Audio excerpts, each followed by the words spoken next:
Molecular basis of inheritance मतलब molecular level पे inheritance कैसे होता है। मॉलिक्यूलर लेवल पे जब हम बात करते हैं तो मतलब केमिकल मॉलिक्यूल्स, कौन सा केमिकल सब्सटेंस है जो इनहेरिटेंस में हेल्प करता है, जो सारी जेनेटिक इन्फॉर्मेशन को स्टोर करके रखता है, उसका प्रॉपर एक्सप्रेशन कंट्रोल करता है नेक्स्ट जनरेशन में, और किस तरीके से वो अपने आप को एक्सप्रेस करता है, कैसे उसमें कुछ चेंजेस आ जाते हैं, या किस तरीके से उसका कंप्लीट रेगुलेशन होता है, वो कौन सा केमिकल कंपाउंड होता है, ये सारी चीज़ें हम पढ़ते हैं मॉलिक्यूलर बेसिस ऑफ इनहेरिटेंस में। तो इसमें हम लोग कौन से टॉपिक्स कवर करेंगे, दैट इज़ डीएनए, उसका स्ट्रक्चर और packaging, then search of genetic material, मतलब ये जो डीएनए है, जो भी जेनेटिक मटेरियल्स है वो सारे किस तरीके से डिस्कवर हुए, देन आरएनए के बारे में पढ़ेंगे, फिर हम पढ़ेंगे रेप्लिकेशन, ट्रांसक्रिप्शन मतलब डीएनए से आरएनए किस तरीके से बनता है, दैट इज़ ट्रांसक्रिप्शन, फिर genetic code, translation, regulation of gene expression, human genome project and DNA fingerprinting. ये सारे टॉपिक्स हम एक एक करके इस चैप्टर में कवर करेंगे। तो स्टार्ट करते हैं हमारा पहला टॉपिक, दैट इज डीएनए। अब डीएनए मतलब क्या, डीएनए का फुल फॉर्म होता है डीऑक्सी राइबो न्यूक्लिक एसिड। तो ये क्या है, न्यूक्लिक एसिड्स है। 11th स्टैंडर्ड में हम न्यूक्लिक एसिड्स के बारे में पढ़ चुके हैं। न्यूक्लियस के अंदर, न्यूक्लियस में दो टाइप के न्यूक्लिक एसिड्स होते हैं, it can be either DNA या आरएनए। तो इनमें से हम पहले कौन सा पढ़ रहे हैं अभी, डीएनए। तो दैट इज डीऑक्सीराइबोन्यूक्लिक एसिड। अभी डीऑक्सीराइबोन्यूक्लिक एसिड कैसे बना है, तो it is a long polymer of deoxyribonucleotides. क्या है ये, पॉलीमर है। पॉलीमर क्या होता है, दैट इज बहुत सारे मोनोमर्स जुड़ के जो बनता है, दैट इज पॉलीमर। ओके, जब बहुत सारे मोनोमर्स एक दूसरे से अटैच होते हैं, कनेक्ट होते हैं, तो वो क्या बनाता है, पॉलीमर्स। तो ये किसका पॉलीमर है, न्यूक्लियोटाइड्स। इसके बारे में भी हम लोग प्रीवियस क्लासेस में पढ़ चुके हैं कि न्यूक्लियोटाइड क्या होता है, कैसे होता है। हम लोग एक बार वापस से इसका स्ट्रक्चर देखेंगे। तो इस तरीके से ऐसे कई सारे मिलियंस ऑफ न्यूक्लियोटाइड्स जुड़ के क्या बनता है, डीएनए।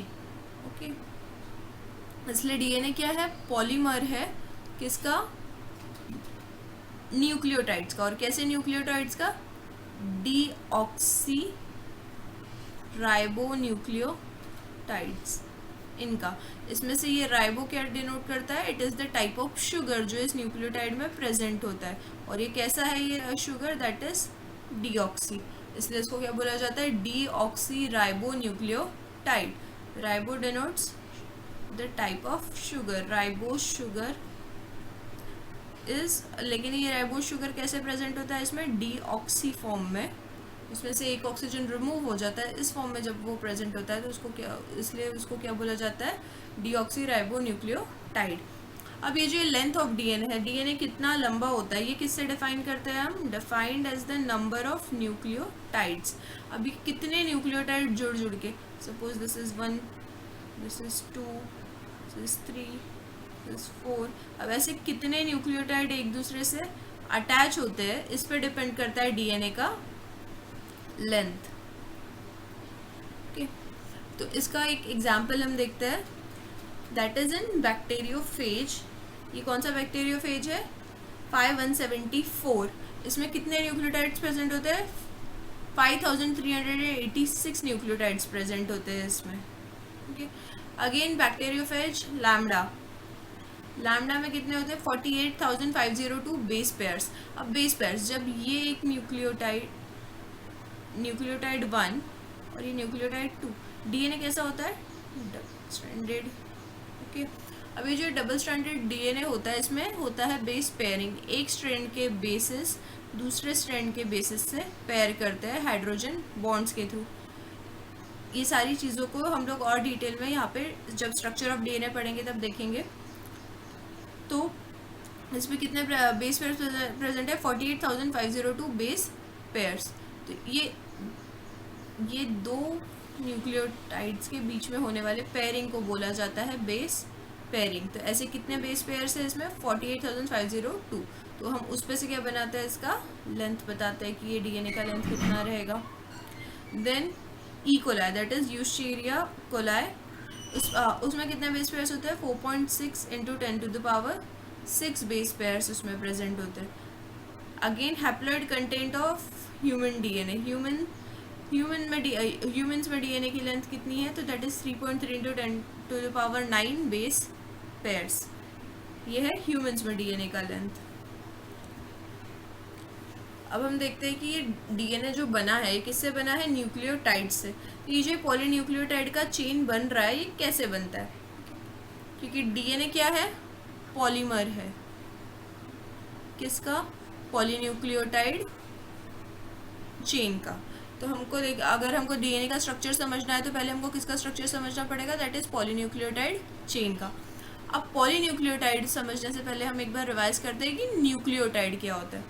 तो अ न्यूक्लियोटाइड हैज़ 3 कंपोनेंट्स। न्यूक्लियोटाइड कैसे बना है? 3 कंपोनेंट से बना है। पहला कंपोनेंट कौन सा है उसका? Nitrogenous base. दूसरा कंपोनेंट उसका होता है पेंटोज शुगर। अब ये पेंटोज शुगर कैसा हो सकता है?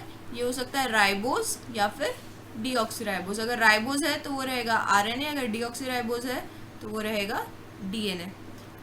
और थर्ड कंपोनेंट जो उसका होता है दैट इज फॉस्फेट ग्रुप। इसको हम देखते हैं एक डायग्राम के थ्रू। यहाँ पर ये इतना पोर्शन है ये क्या है? पेंटोज शुगर जो यहाँ पे बोला गया है। तो ये देखते हैं हम इसमें कितने कार्बन्स प्रेजेंट है। तो दिस इज 1 2 3 4 और यहाँ पर प्रेजेंट होता है 5th। इस तरीके से 5 कार्बन्स प्रेजेंट है शुगर रिंग में, इसलिए इसको क्या बोला जाता है? Pentose sugar. तो this is the first component of our polynucleotide. Second component क्या है? Nitrogenous base. तो ये रहा नाइट्रोजनस बेस। ओके, अब ये जो नाइट्रोजनस बेस है ये कैसे होते हैं? 2 टाइप्स के, प्यूरीन्स एंड पिरिमिडीन्स। इसके बारे में भी हम देखेंगे आगे और डिटेल में। एंड थर्ड कंपोनेंट यहाँ पे कौन सा है? That is phosphate group. तो इस तरीके से एक न्यूक्लियोटाइड कितने टाइप के कंपोनेंट से बना है? 3 टाइप के components, that is sugar, nitrogenous base और phosphate group. Okay, there are 2 types of nitrogenous bases, that is purines and pyrimidines. अब प्यूरीन्स कैसे होते हैं? Purines are double ring compound. इनमें कैसे होती है? 2 रिंग्स प्रेजेंट होती है। तो यहाँ पर जो एग्जाम्पल हमने देखा इसमें ये एक रिंग, ये सेकेंड रिंग। तो इस तरीके से जब 2 रिंग्स प्रेजेंट होती है तो वो कौन से होते हैं? प्यूरिन्स। प्यूरिन्स कौन से है? Adenine and guanine. ये दो जो केमिकल्स है वो क्या है? हमारे प्यूरिन्स। इसके अलावा पिरिमिडीन्स। पिरिमिडीन्स कितने टाइप के होते हैं? 3 टाइप के, साइटोसिन, यूरेसिल एंड थायमीन। अब इसमें से cytosine is common to both DNA and RNA, लेकिन यूरेसिल सिर्फ आरएनए में प्रेजेंट होता है एंड थायमीन सिर्फ डीएनए में प्रेजेंट होता है। A nitrogenous base is linked to the pentose sugar through N glycosidic linkage to form nucleoside. अब ये पेंटोज शुगर और नाइट्रोजनस बेस के बीच में लिंकेज हुआ, ये यहाँ पे इस लिंकेज को क्या बोलते हैं? N glycosidic linkage. ओके, तो ये जो एन ग्लाइकोसाइडिक लिंकेज है इससे क्या बन गया? न्यूक्लियोसाइड। ये न्यूक्लियोसाइड में क्या क्या होता है? Sugar plus nitrogenous base. तो ये रहा पेंटोस शुगर और ये नाइट्रोजनस बेस, ये दोनों कंबाइन होकर क्या बनाते हैं, न्यूक्लियोसाइड। और इन दोनों के बीच का ये जो लिंकेज होता है उसको क्या बोला जाता है, एन ग्लाइकोसाइडिक लिंकेज। अब इस न्यूक्लियोसाइड में जब जब क्या ऐड हो जाता है, फॉस्फोरस, ये दिख रहा है ये फॉस्फेट ग्रुप। ओके, तो इस न्यूक्लियोसाइड प्लस फॉस्फेट, उससे हमें क्या मिलता है, न्यूक्लियोटाइड। तो ये हुआ हमारे न्यूक्लियोटाइड का स्ट्रक्चर। अब ये न्यूक्लियोसाइड में फॉस्फेट ग्रुप कहाँ ऐड होता है, ये इस 5th कार्बन पे ऐड हुआ, इसलिए उसको क्या बोलते हैं, when a phosphate group is linked to 5-OH of nucleoside through a phosphoester linkage, a corresponding nucleotide is formed.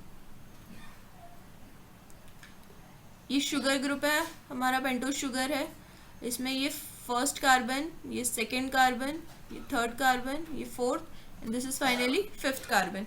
तो इस 5th कार्बन पे क्या बनता है, फॉस्फोईस्टर लिंकेज, फॉस्फोएस्टर। अब इसको एस्टर क्यों बोल रहे हैं, एसिड और अल्कोहल के बीच में जो बॉन्ड बनता है वो होता है ईस्टर। तो ये जो फॉस्फेट ग्रुप है ये आता है फॉस्फोरिक एसिड से, और यहाँ पे ये जो ये OH है, तो यहाँ पे इस 5th कार्बन पोजीशन पे क्या प्रेजेंट होता है, कार्बन के साथ OH, ठीक है, तो इस 5-OH। तो उन दोनों के बीच में जब एक ईस्टर लिंकेज बनता है तो उसको क्या बोल रहे हैं, फॉस्फो ईस्टर लिंकेज। तो इस तरीके से न्यूक्लियोसाइड में फॉस्फो ईस्टर लिंकेज से क्या बनता है, nucleotide.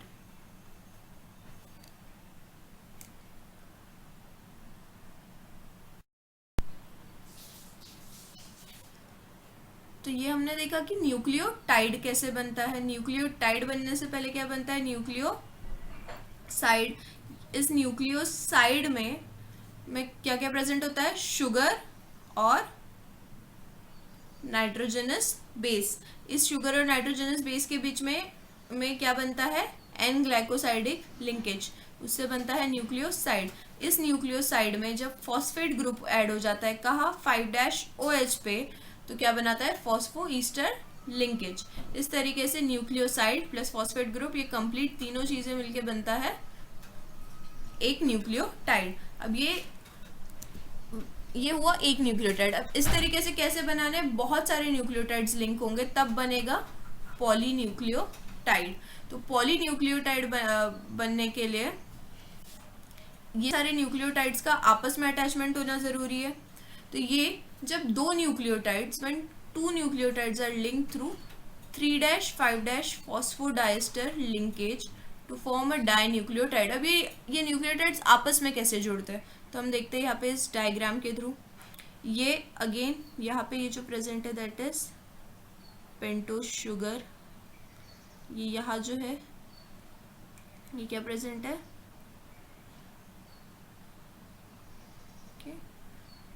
This is nitrogenous base, this is pentose sugar, और ये दिस इज फॉस्फेट ग्रुप। ये हो गया एक न्यूक्लियोटाइड। अब ये एक न्यूक्लियोटाइड इस नेक्स्ट न्यूक्लियोटाइड से कैसे अटैच है वो हम देखते हैं। तो ये है शुगर, जहाँ पे नाइट्रोजनस बेस अटैच्ड होता है that is our first carbon, this is second, this one is third, यहाँ लिखते हैं हम इसको third, this one is fourth, और ये जो है this is 5th carbon. Okay, तो एक न्यूक्लियोटाइड के 5th कार्बन पे अटैच जो फॉस्फेट ग्रुप है, ये नेक्स्ट न्यूक्लियोटाइड के कौन से कार्बन एटम से अटैच होता है, this is 1 2 3 4 and then this is 5th। तो ये एक न्यूक्लियोटाइड के 5th पोजीशन पे प्रेजेंट फॉस्फेट ग्रुप अटैच हो रहा है नेक्स्ट न्यूक्लियोटाइड के 3rd कार्बन से, इसलिए इसको क्या बोला जाता है, 3-5- फॉस्फोडाइस्टर लिंकेज। और क्यों डाइस्टर? हमने देखा था न्यूक्लियोसाइड में जब फॉस्फेट ग्रुप ऐड होता है तो वो क्या बना है, फॉस्फो ईस्टर लिंकेज। अब यहाँ पे क्या हो रहा है, ये जो ये फॉस्फो ईस्टर लिंकेज था, ये यहाँ पे जो ये हम पिछले डायग्राम से इसको थोड़ा सा समझते हैं। यहाँ पे अगेन क्या प्रेजेंट है, एक OH ग्रुप। ये OH ग्रुप नेक्स्ट न्यूक्लियोटाइड के यहाँ पे थर्ड कार्बन पे जो OH ग्रुप है उससे अटैच हो रहा है, तो इसलिए इस तरीके से क्या बना रहा है, ये डाई ईस्टर लिंकेज। एक ईस्टर लिंकेज ऑलरेडी प्रेजेंट है एक न्यूक्लियोटाइड में।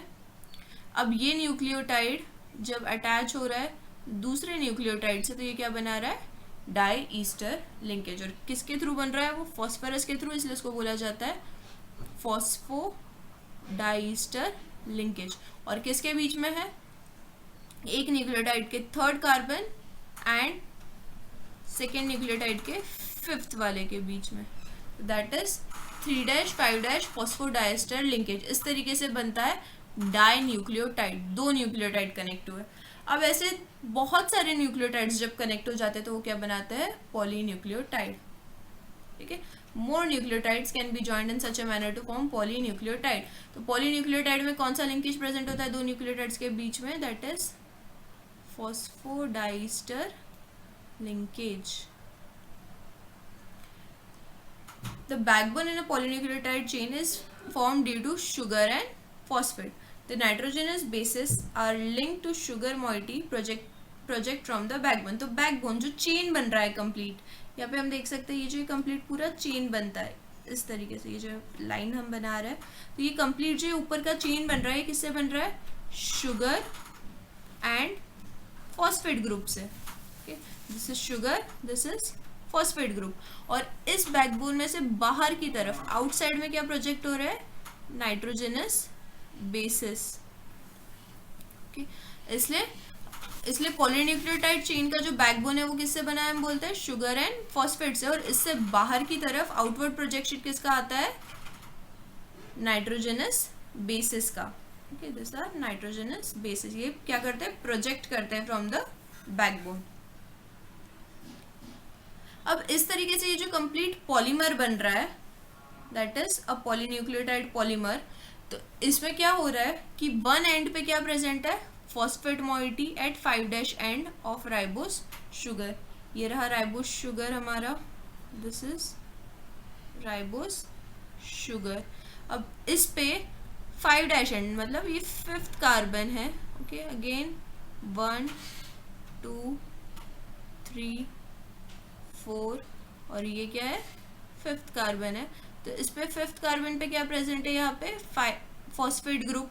इसलिए क्या बोला जाता है कि ये जो पॉलीन्यूक्लियोटाइड चेन है इसके एक एंड पे, एक जो ओपन एंड है वहाँ पे क्या प्रेजेंट होता है, phosphate moiety which is referred to as 5' end of polynucleotide. तो इसलिए उसको क्या बोला जाता है, 5' एंड।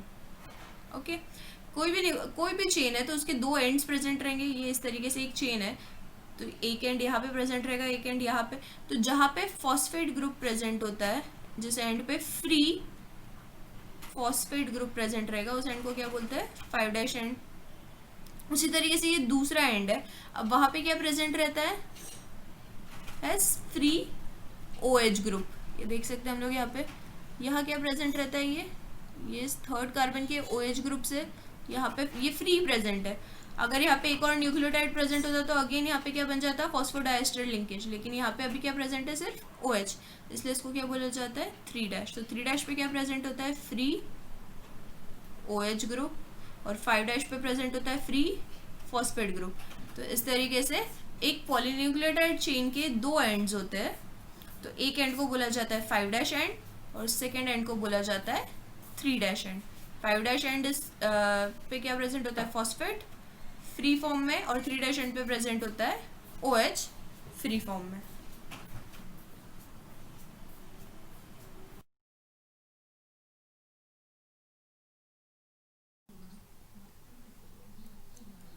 तो अभी तक हमने देखा कि पॉलीन्यूक्लियोटाइड चेन कैसे बनती है, और ये पॉलीन्यूक्लियोटाइड चेन से क्या बनता है, डीएनए। लेकिन अब ये पॉलीन्यूक्लियोटाइड किस तरीके से अरेंज्ड होती है, या ये क्या इसका जो शेप होता है वो कैसा होता है, वो सारी चीज़ें हम देखेंगे तो उससे हमें पता चलेगा कि स्ट्रक्चर ऑफ डीएनए कैसा है। तो सबसे पहली बार डीएनए, जो कि एक एसिडिक सब्सटेंस है, डीऑक्सीराइबोन्यूक्लिक एसिड हम इसको बोलते हैं, तो ये एक एसिडिक सब्सटेंस है। ये सबसे पहली बार किसने बताया था, फ्रेडरिक मिश्र करके जो साइंटिस्ट थे, उन्होंने 1869 में ये बताया था कि सेल के न्यूक्लियस में एक एसिडिक सब्सटेंस प्रेजेंट होता है, एंड वही सब्सटेंस क्या था ये पता चला, दैट इज डीएनए। उन्होंने इसको क्या नाम दिया था, न्यूक्लिन। उस टाइम पे डीएनए डिस्कवर हुआ था क्या, नहीं, तो उन्होंने इस चीज़ को नाम दिया था न्यूक्लिन, जो कि न्यूक्लियस में प्रेजेंट है एक एसिडिक सब्सटेंस। ओके, इसके बाद में काफ़ी टाइम तक बिकॉज टेक्नोलॉजिकल रिस्ट्रिक्शंस थे, टेक्नोलॉजी इतनी डेवलप नहीं हुई थी, तो उसके वजह से, इन लिमिटेशंस के वजह से इस एसिडिक सब्सटेंस को निकालना, इस न्यूक्लियन को आइसोलेट कर पाना पॉसिबल नहीं था। लेकिन मॉरिस विल्किंस और रोजालिंड फ्रैंकलिन, ये दोनों साइंटिस्ट ने मिलकर क्या डेवलप किया, एक्सरे डिफ्रैक्शन टेक्नोलॉजी। इस एक्सरे डिफ्रैक्शन टेक्नोलॉजी से मॉलिक्यूल का आइसोलेशन और उसके डाटा को कलेक्ट कर पाना क्या हो गया, पॉसिबल हो गया। इसी एक्सरे डिफ्रैक्शन टेक्नोलॉजी पे बेस्ड दो और scientist, James Watson and Francis Crick, ये दोनों साइंटिस्ट ने क्या किया, double helix model of DNA को बताया कि डीएनए कैसा है, डबल हेलिक्स। अब हेलिक्स क्या होता है, इस तरीके का जो स्ट्रक्चर होता है,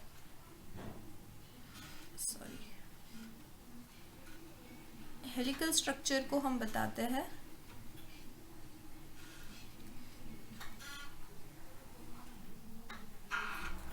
ऐसा जो स्ट्रक्चर होता है उसे बोलते हैं हेलिक्स। अब ये हेलिक्स कैसा है, डबल हेलिक्स। क्यों, क्योंकि इसमें दो स्ट्रैंड्स प्रेजेंट है, ये एक स्ट्रैंड और ये सेकेंड स्ट्रैंड, इसलिए इसको क्या बोला जाता है, double helix model of structure of DNA. इस double helix model of structure को हम पढ़ेंगे इस टॉपिक में हमारे। तो ये जो डबल हेलिक्स मॉडल था, ये इसको किसने बताया था, वॉटसन एंड क्रिक ने, और इसको बताने के लिए उन्होंने किसकी टेक्नोलॉजी यूज की थी, विल्किंस एंड फ्रैंकलिन की, जो है एक्सरे डिफ्रैक्शन टेक्नोलॉजी। अब इस डीएनए को जब उन्होंने बताया, तो उन्होंने इस डीएनए के स्ट्रक्चर को बताने के लिए एक जो बहुत बेसिक प्रिंसिपल यूज किया, उन्होंने क्या बताया कि ये जो डीएनए प्रेजेंट है, इसमें क्या है, बेस पेयरिंग प्रेजेंट है between the two strands of polynucleotide chain. अब ये एक पॉलीन्यूक्लियोटाइड चेन कैसे बनती है, वो तो हम देख चुके हैं कि एक फॉस्फेट शुगर प्रेजेंट होता है, उस पर यहाँ पे बेस प्रेजेंट है, देन यहाँ पे एक फॉस्फेट ग्रुप प्रेजेंट होता है। इस तरीके से ये सिंगल न्यूक्लियोटाइड, और ये न्यूक्लियोटाइड्स कैसे जुड़ते हैं ये हमने देखा है कंप्लीट, कि एक पॉलीन्यूक्लियोटाइड चेन कैसे बनती है। तो उन्होंने क्या बताया कि ऐसे दो पॉलीन्यूक्लियोटाइड चेन्स प्रेजेंट है, ये वन, ये second, okay, this one first chain, this one second chain. तो ये दोनों पॉलीन्यूक्लियोटाइड चेन प्रेजेंट है, यहाँ पे क्या प्रेजेंट है, इन दोनों के बीच में, यहाँ पे बेसिस के बीच में पेयरिंग प्रेजेंट है। Suppose this is one nitrogenous base, this is second nitrogenous base, इन दोनों के बीच में क्या प्रेजेंट है, बेस पेयरिंग प्रेजेंट है। ये जो दोनों बेसिस के बीच में, नाइट्रोजन बेसिस के बीच में क्या प्रेजेंट है, बेस पेयरिंग प्रेजेंट है। ये था इनका main principle double helix structure बताने का, कि ये दोनों स्ट्रैंड्स है, ये जुड़ी हुई कैसी है आपस में, इन बेस पेयरिंग की वजह से। और इसके साथ साथ उन्होंने एक और चीज़ पे फोकस किया था, जो किसने बताई थी, एरविन चारगाफ करके एक साइंटिस्ट थे। इनके ऑब्जर्वेशंस थे कि किसी भी डबल स्ट्रैंडेड डीएनए में, दैट इज ये दो स्ट्रैंड्स है, तो ये डबल स्ट्रैंडेड डीएनए में जो रेशियो होता है एडेनाइन एंड थायमीन का, ये जो बेस पेयरिंग होती है, बेस पेयरिंग का एक रूल होता है, purines always pair with पिरिमिडीन्स, okay, pyrimidine. अब प्यूरिन कौन से है, एडिनाइन एंड ग्वानिन, ये है प्यूरिन्स, और पिरिमिडीन्स कौन से है, साइटोसाइन, थायमीन और यूरेसिल। तो अभी हम डीएनए की बात कर रहे हैं, तो हम लोग कितना कंसिडर करेंगे, cytosine and thymine, because DNA में यूरेसिल नहीं होता। तो ये जो बेस पेयरिंग होती है हमेशा कैसी होती है, प्यूरिन्स और पिरिमिडीन्स के बीच में। तो प्यूरिन्स में a always combines with T, और G always combines with C। ए और जी ये क्या है, प्यूरिन्स, और टी और सी क्या है, पिरिमिडिन्स। तो ये बेस पेयरिंग होती है। तो ये जो बेस पेयरिंग है इसमें एक रूल ऑब्जर्व किया था एरविन चारगाफ ने। उन्होंने क्या बताया कि ये जो ए प्लस टी का रेशो है एंड सी जी और सी का जो रेशो है ये हमेशा कितना होता है, 1। मतलब the ratio between adenine and thymine and guanine and cytosine are constant and equals 1। ये कैसा होता है, हमेशा plus T is equal to ये जो जी एंड सी का रेशो है ये हमेशा कितना होता है, 1। और इस ऑब्जर्वेशन पे बेस्ड इन्होंने क्या प्रेजेंट किया था, डबल हेलिकल स्ट्रक्चर और उसके फीचर्स की। डबल हेलिकल स्ट्रक्चर कैसा होता है, कैसे प्रेजेंट होता है, इसको हम देखते हैं डायग्राम के थ्रू। हम लोग पॉलीन्यूक्लियोटाइड चेन का डायग्राम ऑलरेडी देख चुके हैं कि एक पॉलीन्यूक्लियोटाइड चेन कैसे प्रेजेंट होती है। ठीक है, ये एक एक न्यूक्लियोटाइड, दिस इज 1 न्यूक्लियोटाइड, ये सेकेंड न्यूक्लियोटाइड, ये क्या है, ये न्यूक्लियोटाइड 1, ये न्यूक्लियोटाइड 2, ये इस तरीके से कंप्लीट एक पॉलीन्यूक्लियोटाइड चेन प्रेजेंट है। इसको हम बताते हैं सपोज P1 से। ठीक है, पॉलीन्यूक्लियोटाइड चेन 1, ये है पॉलीन्यूक्लियोटाइड चेन 2। तो और हर एक पॉलीन्यूक्लियोटाइड चेन में क्या होता है, 2 एंड्स होते हैं। एक होता है 5' एंड, दूसरा होता है 3' एंड। तो यहाँ पे ये प्रेजेंट है 5' एंड, दिस इज 3' एंड। अब देख सकते हो यहाँ पे जो सेकेंड पॉलीन्यूक्लियोटाइड चेन है, यहाँ पे 5' एंड के अपोजिट में कौन सा चेन प्रेजेंट है, 3' और 3' के अपोजिट में प्रेजेंट है 5'। तो इसे क्या बोला जाता है, कॉम्प्लीमेंट्री। ये दोनों पॉलीन्यूक्लियोटाइड चेन्स कैसी होती है, एक दूसरे से कॉम्प्लीमेंट्री। और अब यहाँ पे हम देखते हैं बेस पेयरिंग।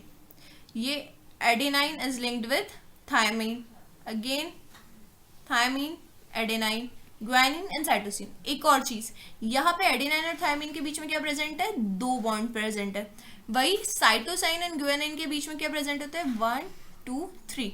मतलब adenine and thymine forms double bond and guanine and cytosine they form triple bond. और ये जो बॉन्ड्स होते हैं ये कैसे होते हैं, हाइड्रोजन बॉन्ड्स। ओके, तो ये इस तरीके का डबल स्ट्रैंडेड स्ट्रक्चर उन्होंने बताया कि डीएनए का होता है। कि एक डीएनए मॉलिक्यूल में क्या होता है, 2 न्यूक्लियोटाइड चेन्स प्रेजेंट होती है, और ये दोनों न्यूक्लियोटाइड चेन्स के बीच में जो बेसेस होते हैं इनके बीच में प्रेजेंट होती है पेयरिंग। ये बेस हमेशा पेयर्ड होते हैं, और ये बेस का पेयरिंग कैसा होता है, फिक्स्ड होता है। Adenine will always combine with thymine and guanine will always combine with cytosine, और इनका रेशियो कितना रहेगा, हमेशा इक्वल टू 1। अब देखते हैं कि डबल हेलिक्स स्ट्रक्चर। अभी हमने देखा कि ये डबल स्ट्रैंडेड स्ट्रक्चर है। अब ये कैसा है, ये डबल स्ट्रैंड्स भी कैसे प्रेजेंट है, हेलिक्स के फॉर्म में प्रेजेंट है, ये बताया था। तो अब ये डबल हेलिकल स्ट्रक्चर का के फीचर्स क्या है ये हम देखते हैं। तो it is made up of 2 polynucleotide chain. ये 2 पॉलीन्यूक्लियोटाइड चेन से बना है, लेकिन ये पॉलीन्यूक्लियोटाइड चेन कैसी हो गई, ट्विस्ट हो गई है, वो देखेंगे हम आगे। और ये दोनों भी पॉलीन्यूक्लियोटाइड चेन का बैकबोन क्या होता है, शुगर एंड फॉस्फेट। अगेन हम लोग इस डायग्राम पर जाते हैं, ये बैकबोन है। पहले भी जब हमने पॉलीन्यूक्लियोटाइड चेन का स्ट्रक्चर देखा था कि ये शुगर और फॉस्फेट ये क्या बनाता है, बैकबोन। और इसमें से आउटवर्ड क्या प्रोजेक्ट होता है, नाइट्रोजनस बेस। तो वही फीचर हमें यहाँ पे भी उन्होंने प्रपोज किया कि जो पॉलीन्यूक्लियोटाइड चेन है उसका बैकबोन क्या है, शुगर एंड फॉस्फेट, और इसमें से आउटवर्ड प्रोजेक्शन क्या होता है, बेसिस का, दैट इज नाइट्रोजनस बेसिस का। ये दोनों भी जो चेन है कैसे प्रेजेंट है, anti parallel polarity. Anti parallel polarities, अगर ये 5' एंड है, ये 3' एंड है एक चेन का, तो दूसरी पॉलीन्यूक्लियोटाइड चेन कैसी प्रेजेंट रहेगी, 3' 5'। तो ये कैसी होगी, एक दूसरे से एंटी पैरेलल। इनकी पोलैरिटी कैसी हो गई, अपोजिट। 5' के पास में है 3' एंड 3' के पास में है 5'। तो this is called as anti parallel polarity. It means if one chain has 5' 3' end the other chain will have 3' end 5' end. अब इन दोनों के बीच में जो नाइट्रोजनस बेसिस प्रेजेंट है उनके बीच में क्या प्रेजेंट होती है, हाइड्रोजन बॉन्डिंग। और इसी हाइड्रोजन बॉन्डिंग की वजह से जो एक सिंगल बेस होता है वो दूसरे बेस के साथ क्या हो जाता है, पेयर। हाइड्रोजन बॉन्डिंग के वजह से क्या बनाता है, बेस पेयर्स। ओके, और ये जो हाइड्रोजन बॉन्डिंग है तो इसमें adenine forms 2 hydrogen bonds with thymine. Adenine and thymine के बीच में क्या प्रेजेंट है, 2 हाइड्रोजन बॉन्ड। एंड इसी ये एंड वाइस वर्सा, अगर थायमीन, अगर एक जगह पे थायमीन प्रेजेंट है तो उसके अपोजिट में क्या प्रेजेंट रहेगा, एडेनाइन, अगेन 2 हाइड्रोजन बॉन्ड्स है। सिमिलरली ग्वानिन और साइटोसिन के बीच में क्या प्रेजेंट होता है, 3 हाइड्रोजन बॉन्ड्स। तो इसका मतलब क्या है, purines always combine with opposite pyrimidine, मतलब प्यूरीन और पिरिमिडीन यही हमेशा क्या बनाता है, बेस पेयर। और इस बेस पेयरिंग के वजह से क्या होता है कि 2 बेस पेयर्स के बीच में का जो ये डिस्टेंस होता है, ये क्या हुआ, हम कैलकुलेट कर पाए, ये एक अप्रोक्सीमेट डिस्टेंस, और ये जो है, और ये कैसा होता है, यूनिफॉर्म होता है। ये चेंज हो रहा है क्या, अगर यहाँ पे cytosine, guanine, adenine, thymine, cytosine, ये जो भी बेस पेयर्स है इनके बीच में एक फिक्स्ड डिस्टेंस है, ये लोग बता पाए। और ये बेस, और ये डिस्टेंस कैसा रहता है, हमेशा यूनिफॉर्म रहता है, चेंज नहीं होता। अब ये जो दोनों चेन्स है, ये स्ट्रेट प्रेजेंट है क्या, नहीं, ये कैसी प्रेजेंट है, हेलिकल फॉर्म में, मतलब ये क्या हुई है, कॉइल्ड हुई है। The 2 chains are coiled in a right handed fashion, ये इस तरीके से राइट हैंडेड फैशन में कॉइल होती गई है। The pitch of the helix is 3.4 nanometer. और इसमें ये जो ये एक हेलिक्स बन रहा है, इसकी जो पिच है वो कितना है, 3.4 नैनोमीटर। इसको हम डायग्राम के थ्रू और अच्छे से देखेंगे। ओके, अब ये जो 2 बेस पेयर्स है, इन दोनों के बीच का अप्रोक्सीमेट डिस्टेंस कितना होता है, 0.34 nanometer. The plane of one base pair stacks over the other in double helix. This in addition to hydrogen bond confirms stability to the helical structure. इसको हम अच्छे से समझते हैं डायग्राम के थ्रू।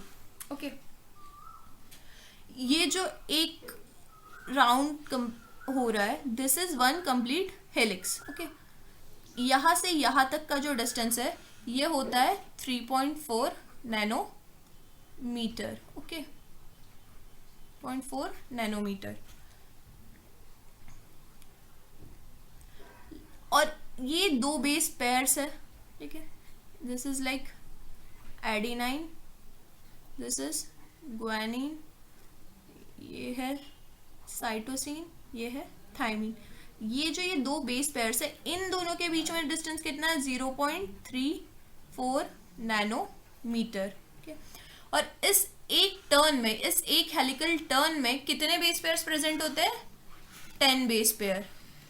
ठीक है, तो नॉर्मली अगर हम इसको करते हैं, 0.34 नैनोमीटर का डिस्टेंस है 2 बेस पेयर्स में, और वन टर्न में कितने प्रेजेंट है, 10। तो हम टोटल डिस्टेंस कैलकुलेट कर सकते हैं इसका, 0.34 इंटू 10, दैट इज 3.4 नैनोमीटर। तो इसलिए ये जो एक हेलिकल टर्न होता है, इसका डिस्टेंस कितना होता है, 3.4 नैनोमीटर। वही ये जो ये 2 स्ट्रैंड्स है, इनके बीच का ये जो डिस्टेंस होता है, इट इज अबाउट 20 एंगस्ट्रॉम का ये डिस्टेंस होता है। ओके, एंड ये हम इस डायग्राम को और थोड़ा सा अच्छे से देखते हैं कि ये जो ये 2 स्ट्रैंड्स है, ये जो ब्लू में दिख रहे हैं, ब्लू एंड ब्रॉड जो है, ये हमारे क्या है, पॉलीन्यूक्लियोटाइड चेन का बैकबोन। ये किससे बना होता है, शुगर एंड फॉस्फेट से। ओके, ये शुगर एंड फॉस्फेट से यहाँ पे क्या लगा होता है, फॉस्फेट ग्रुप अटैच्ड होता है। वही यहाँ पे क्या प्रेजेंट है, ये बेस पेयर प्रेजेंट है। ओके, तो ये बेस पेयर्स यहाँ पे आउटवर्ड प्रोजेक्ट कर रहे हैं, और इस तरीके से ये कंप्लीट एक दूसरे से लिंक होके क्या बना है, शुगर। ओके, ये इधर कार्बन, इस तरीके से ये मॉलिक्यूल प्रेजेंट होता है।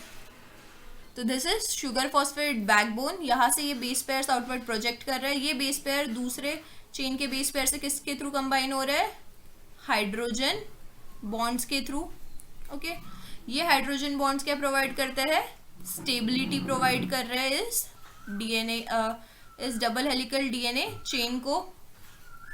इसके साथ साथ उसको एक एक्स्ट्रा स्टेबिलिटी किसकी वजह से मिल रही है, ये जो ये हेलिक्स बन रहा है, इसमें आपस में क्या होती है, एक पेयरिंग होती है। ओके, इसके वजह से इसको क्या मिलता है, एक एक्स्ट्रा स्टेबिलिटी मिलती है। क्यों? क्योंकि एक डीएनए का जो प्लेन है वो किस पे जा रहा है, ओवरलैप कर रहा है दूसरे डीएनए दूसरे टर्न वाले प्लेन को। ओके, तो इसके वजह से उसको क्या मिलती है, extra stability, it stacks over one another.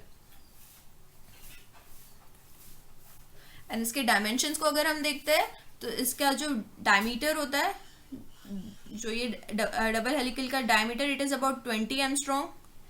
Okay, जो हमने देखा कितना होता है, अप्रोक्सीमेटली 20 एंगस्ट्रॉम।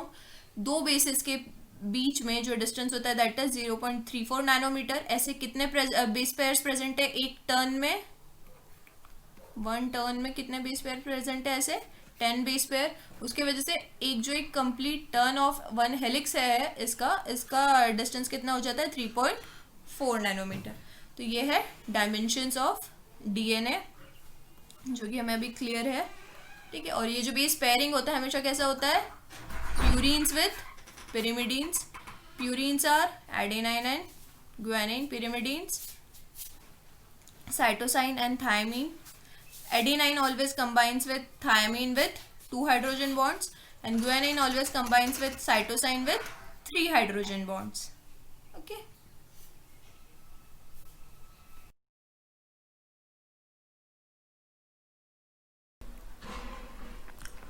तो अभी तक हमने देखा कि डीएनए कैसे बना होता है न्यूक्लियोटाइड से, वो न्यूक्लियोटाइड्स एक दूसरे से किस तरीके से जुड़े होते हैं, उनके बीच का डिफरेंस कैसा होता है, एक डबल हेलिक्स डीएनए का स्ट्रक्चर कैसा होता है, ये सारी चीज़ें। अब हमको देखना है कि डीएनए का पैकेजिंग कैसे होता है।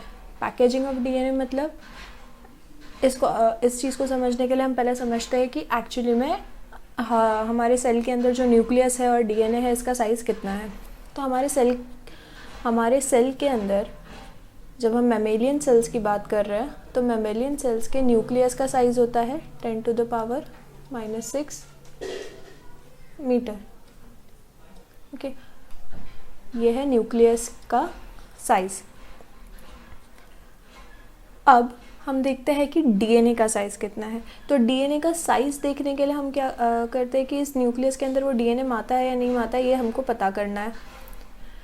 तो डीएनए का साइज़ देखने के लिए हमने क्या किया, हमको पता है कि दो बेस पेयर्स के बीच में डिस्टेंस कितना है, वो है 0.34 नैनोमीटर। इसी को हम लिख सकते हैं 0.34 इंटू 10⁻⁻⁹ मीटर। नैनो का मतलब क्या होता है, -9। ओके, तो ये हो गया दो बेस पेयर्स के बीच का डिस्टेंस। अब ऐसे कितने बेस पेयर्स है, number of base pairs is equal to 6.6 into 10⁻⁹ base pairs present होते हैं हमारे एक सेल में, एक डीएनए में। ओके, अब अगर हमको डीएनए का लेंथ निकालना है तो टोटल लेंथ हम कैसे निकाल सकते हैं डीएनए का?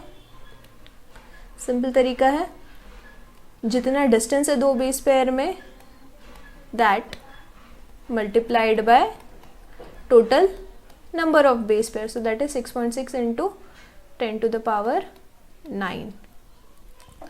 ये दोनों कैंसिल हो जाएंगे, तो ये आता है अप्रॉक्सीमेटली 2.2 मीटर। ओके, जो कि यहाँ पर दिया हुआ है कि लेंथ ऑफ डीएनए हेलिक्स कितना है, 2.2 मीटर। ये कैलकुलेट कैसे किया गया, इसी तरीके से। ओके, तो इस 10⁻⁻6 मीटर के डीएनए के न्यूक्लियस में 2.2 मीटर का डीएनए कैसे पैक होता है, ये हमको देखना है पैकेजिंग ऑफ डीएनए में। तो ये कैसे पैक होता है, पहले हम देखेंगे सबसे पहले कि ये प्रोकैरियोट्स में कैसे होता है। ओके, प्रोकैरियोट्स में ये चीज़ें कैसी होती है, तो प्रोकैरियोट का जो डीएनए होता है ये किस फॉर्म में प्रेजेंट होता है, कहाँ पर प्रेजेंट होता है, ये न्यूक्लियोइड में। न्यूक्लियोइड क्या है, अब प्रोकैरियोट्स में जो न्यूक्लियस है ये प्रेजेंट नहीं होता। तो जो क्रोमोसोम्स है ये प्रेजेंट होते हैं न्यूक्लियोइड के फॉर्म में। ओके, ये स्कैटर्ड नहीं होते। Okay, they are not scattered. कैसे प्रेजेंट होते हैं ये? न्यूक्लियोइड रीजन में कॉन्सेंट्रेटेड होते हैं, न्यूक्लियोइड रीजन में प्रेजेंट होते हैं। तो अब इस न्यूक्लियोइड रीजन में ये कैसे प्रेजेंट होते हैं? तो ये अब डीएनए कैसा है? DNA is negatively charged. अब ये जो निगेटिवली चार्ज डीएनए है ये प्रेजेंट होता है प्रोटीन्स के साथ, और ये प्रोटीन्स होते हैं पॉजिटिवली चार्ज। और ये कंप्लीट जो इसका पैकेजिंग होता है, डीएनए इज निगेटिवली चार्ज्ड, और जो प्रोटीन्स जिसके साथ ये प्रेजेंट होता है वो होते हैं पॉजिटिवली चार्ज्ड। और ये दोनों इस तरीके से आपस में एक दूसरे के साथ पैक्ड होते हैं। कहाँ पर प्रेजेंट होते हैं? न्यूक्लियोइड रीजन में। ये होता है प्रोकैरियोट्स के केस में। अब हमको देखना है कि यूकैरियोट्स के केस में ये कैसे होता है।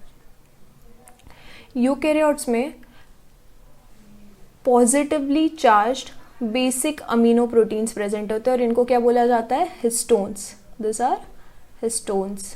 ओके, अब ये जो हिस्टोन प्रोटीन होते हैं ये कैसे होते हैं? बेसिक है, और कैसे है? पॉजिटिवली चार्ज्ड है। और ये अरेंज्ड कैसे होते हैं? Histones are organised to form a unit of 8 molecules called as histone octamer. किस तरीके से प्रेजेंट होता है? ये 8 के यूनिट में प्रेजेंट होते हैं। ये जो यहाँ पे प्रेजेंट है इस तरीके से 4, और इसके पीछे के साइड में 4, ये इस तरीके से टोटल 8 हिस्टोन प्रोटीन्स प्रेजेंट होते हैं। इस हिस्टोन प्रोटीन के आजू बाजू में क्या रैप होता है? ये डीएनए रैप होता है।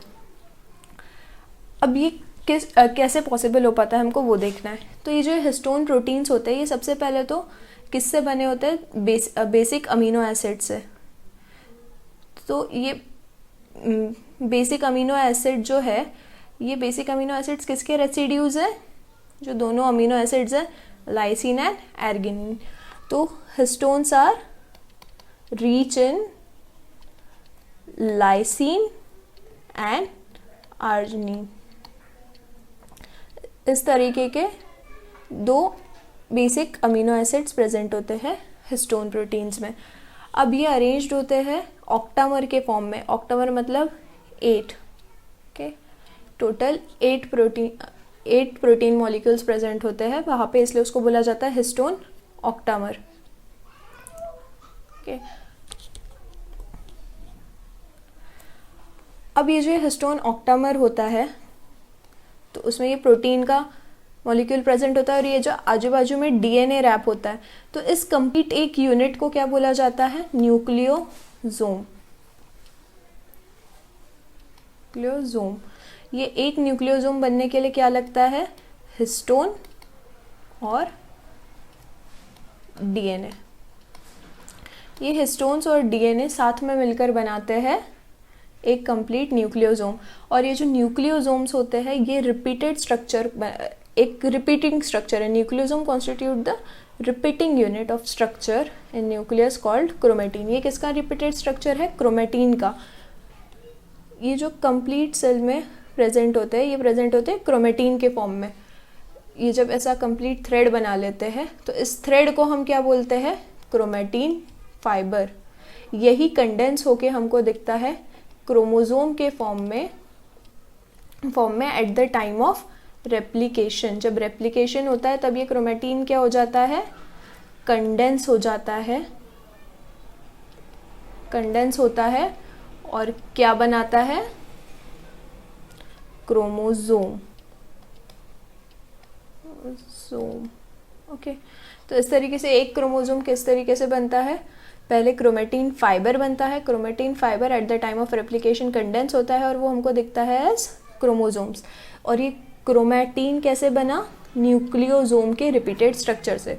और ये न्यूक्लियोसोम बनता है हिस्टोन प्रोटीन्स और डीएनए से। अब जो हायर लेवल ऑर्गेनिजम्स होते हैं उनमें क्या होता है? Additional set of protein present होते हैं जिनको क्या बोलते हैं हम? Non histone chromosomal protein. इस तरीके से ये सारी चीज़ें दैट इज हिस्टोन, डीएनए और एक थर्ड चीज़ इसमें क्या आ जाती है, नॉन हिस्टोन क्रोमोसोमल प्रोटीन। ये तीनों चीज़ें मिलके एक न्यूक्लियोसोम कंप्लीट बनता है। और इस न्यूक्लियोसोम में जो डीएनए होता है, इस डीएनए का लेंथ होता है अप्रोक्सीमेटली ऑफ 200 बेस पेयर्स। पिछले स्लाइड के हिसाब से हम देख सकते हैं कि ये जो प्रोटीन मॉलिक्यूल है, इसके आजू बाजू में क्या हुआ है, ये डीएनए मॉलिक्यूल रैप होते जा रहा है। तो ये जो ये रैप हुआ है डीएनए मॉलिक्यूल, इसके अंदर कितने बेस पेयर्स प्रेजेंट है, 200 बेस पेयर्स। किसके अराउंड में ये रैप हुआ है, हिस्टोन ऑक्टामर के। और जहाँ पर ये लिंक होता है, ये जो डीएनए का स्ट्रैंड जहाँ पर लिंक होता है, वहाँ पर एक एडिशनल प्रोटीन होता है जो होता है H1 हिस्टोन। इसको लिंकिंग प्रोटीन भी बोला जाता है। ओके, तो इस तरीके से एक कंप्लीट न्यूक्लियोसोम का स्ट्रक्चर बनता है। और ये न्यूक्लियोसोम स्ट्रक्चर फिर रिपीट होते जाते हैं और इस तरीके का कि हम देख सकते हैं ये क्या है, इलेक्ट्रॉन माइक्रोस्कोप से लिया गया पिक्चर है एक क्रोमेटीन का। तो वो किस तरीके से दिखता है हमको, बीड्स ऑन स्ट्रिंग। यहाँ पे हम देख सकते हैं ये बीच का स्ट्रिंग पोर्शन दिखता है, देन बीड्स है, फिर स्ट्रिंग पोर्शन है, देन बीड्स है। तो ये जो स्ट्रिंग पोर्शन है वो क्या होता है बीच में, दैट इज लिंकिंग डीएनए। जो दो न्यूक्लियोसोम्स को लिंक करने वाला जो डीएनए होता है, दैट इज लिंकिंग डीएनए। इस तरीके से कंप्लीट न्यूक्लियोसोम स्ट्रक्चर बनता है और फिर वो बनाता है क्रोमेटीन फाइबर। अब ये जो क्रोमेटीन फाइबर्स बन रहे हैं, इनको भी जब और इनका स्टेनिंग किया गया तो क्या दिखा कि यहाँ पर दो तरीके के क्रोमेटीन प्रेजेंट होते हैं। एक होता है यू क्रोमेटीन, दूसरा होता है हेट्रोक्रोमेटीन। तो स्टेनिंग करने पर जो लूजली पैक्ड क्रोमेटीन था, अब ये जो ये क्रोमेटीन पैक हो रहा है, ये क्रोमेटीन फाइबर्स जो बन रहे हैं, इसमें जो न्यूक्लियोसोम वाला पोर्शन लूजली पैक था वो कैसे स्टेन हुआ, इट स्टेन्ड लाइट। और ऐसे क्रोमेटीन को क्या बोलते हैं हम, यू क्रोमेटीन। क्रोमेटीन का वो पोर्शन जो लूजली पैक था और लाइट स्टेन हुआ स्टेनिंग करने पर, उसको बोलते हैं यू क्रोमेटीन। इसकी प्रॉपर्टी क्या है कि ये ट्रांसक्रिप्शनली एक्टिव होता है। ट्रांसक्रिप्शन के टाइम पे जो आरएनए बनता है डीएनए से, वो इसी रीजन से बनता है mainly. Second is heterochromatin. Heterochromatin कौन सा पोर्शन था, जो डेंसली पैक्ड क्रोमेटीन था और साथ ही साथ स्टेन कैसा हुआ, डार्कली स्टेन हुआ। और ये कैसा होता है, इनएक्टिव होता है। Okay, so this is all about packaging of DNA.